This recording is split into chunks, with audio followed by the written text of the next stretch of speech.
Hotel किंवा restaurant style paneer masala घरच्या घरी कसा बनवायचा ते बघूया. एकदम घरगुती असलेल्या अवेलेबल साहित्यामध्ये दाखवायचा प्रयत्न केलाय.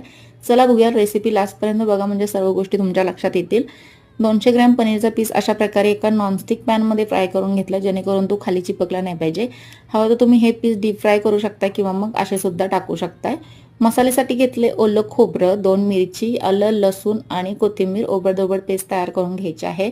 त्याच भांड्यामध्ये आपल्याला कांदा, टोमॅटो, पनीरचा एक पीस घेतलाय आणि थोडासा कांदा लसूण मसाला टाकून पेस्ट तयार करून घ्यायची आहे. फोडणीसाठी जिरे, तमालपत्र आणि 2 वेलची घेतले. तयार पेस्ट टाकून छान परतवून घ्यायचं आहे. आता इथं सर्व सुके मसाले घेतले. तयार ग्रेव्ही पण याच्यामध्ये टाकून छान फ्राय करून घ्यायचे तेल सुटेपर्यंत. चवीनुसार मीठ, साखर, तूप आणि कसुरी मेथी टाकायची आहे आणि इथं आपली रेसिपी रेडी झालेली आहे. व्हिडिओ आवडला असेल तर लाईक, शेअर करा आणि अजून पण रुपाली किचनला फॉलो केलं नसेल तर नक्कीच करा.